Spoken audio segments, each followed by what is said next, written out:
چې د زکات تقسیم به څنګه وي تقسیم باندې نن سبا خلک نه پوهېږي هر سړی ویری په 1,02,500 روپۍ دي نو بیا شمار کوي نو 1,50,000 ورسره یا 1,80,000 ورسره نو دا بیا حسابونه کې پین او کاپي راوالي شروع تاسې کوي که نه لګوي کور کې نه دا تقسیمونه مه کوه بس چې څومره پیسې در سره مثال کې طور پې اوس خو چاندیم ګرانه ده 52 چې څومره ده 52 تولې به چې څومره قیمت یې وویست مثال کې 70,000 یې وویست اوس خو ګرانې دي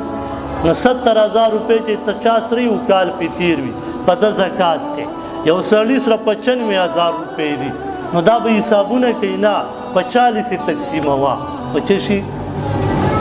چې څومره پیسې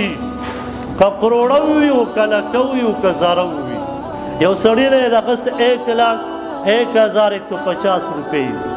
دا جیب کې چې دی کومي دا هم په زکات په ټایم کې شمارئ ګورئ هسې نه چې جیب کې ترې واچوئ دا لورې وشمارئ نه دا هم ورسره شماره ولې دا هم ستا پیسې دي او هم ستا پیسې دي کال په ټولو تېر دی نو بس په 40 تقسیموه تا ته به خپله ریټ راغورځئ نن سبا موبایل دي آسان حساب د 40 باندې تقسیموه چې څومره پیسې یو دا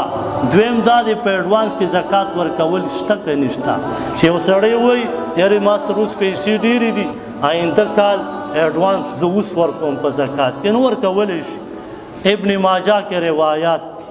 هغې کې یو روایت شته په ایډوانس کې هم زکات ورکولی شي